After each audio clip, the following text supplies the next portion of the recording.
dear. How did you sleep?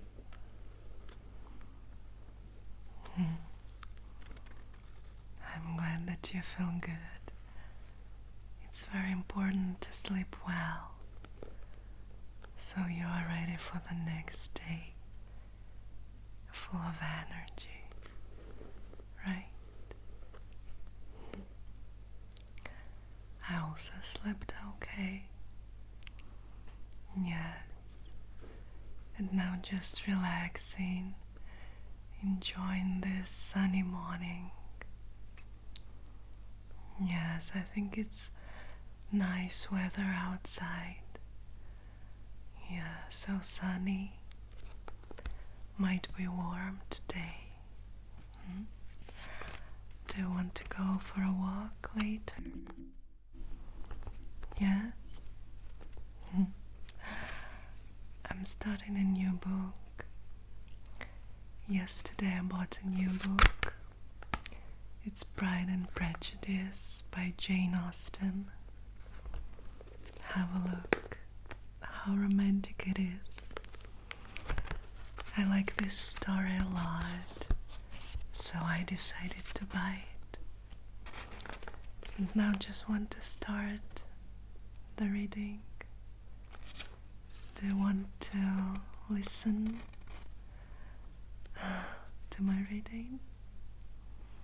Yeah, so that we have this lazy, cozy morning together, okay? Yeah, just get comfy and enjoy. Well, I start from the chapter 1 because I've just opened it, so we start reading it together. A wealthy man, if he is single, must need a wife. This is a universal truth. Therefore, when such a man first arrives in some neighborhood, all the families in that neighborhood are sure that he must marry one of their daughters. Mr. Bennet and Mrs. Bennet had 5 daughters. So, as soon as she had heard that Netherfield Park had been let, Mrs. Bennet came to her husband and told him about it.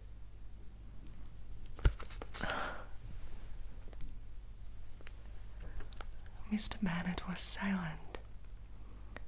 "Don't you want to know who has taken it?" his wife asked excitedly.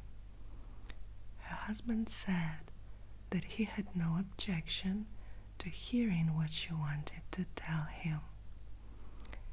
In a happily excited manner, Mrs. Bennet told him that Netherfield was taken by a single young man from the north of England. His name was Bingley, and his income was 4,000 or 5,000 a year. "What a fine thing for our girls!" she exclaimed. "Why, how does it concern them?" "My dear Mr. Bennet," replied his wife, "how tiring you are! You very well know that I am thinking of his marrying one of them." "Is that why he had decided to settle here?" "What nonsense you are talking! But I think he may fall in love with one of them, and therefore you must visit him as soon as he comes." "I can't see why I should. You and the girls may go, or better still, you may send them by themselves. You are as beautiful as any of them, and Mr. Bingley may like you the best of the party." So nice, right? "Don't flatter me, my dear. I can't pretend to be anything extraordinary now. When a woman has 5 grown-up daughters, she ought to stop thinking of her own beauty. It can only happen to a woman who has never had much beauty at all.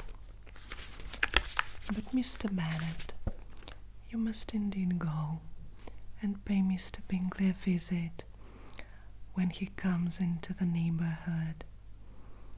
It is more than I can promise, I assure you. But think of your daughters.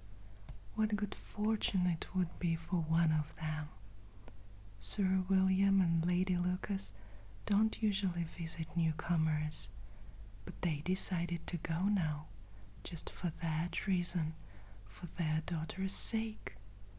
Indeed, you must go. If you don't go, it will be impossible for us to visit them.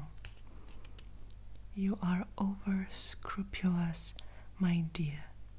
I am sure Mr. Bingley will be very glad to see you, and I will send a note by you, in which I'll assure him that I will give my hearty consent whichever of the girls he chooses to marry, though I will put in a good word for my little Lizzie. Well, I think we will continue next time, because I don't want to miss this sunny weather. I wish we have a very nice day today. I'm sure we will. So, I suggest us to get up, to get ready for the walk. Yes, it might be so pleasant to walk outside, to breathe this fresh air, to feel this spring. Yes? Alright, just give me a couple of minutes to get dressed. Okay.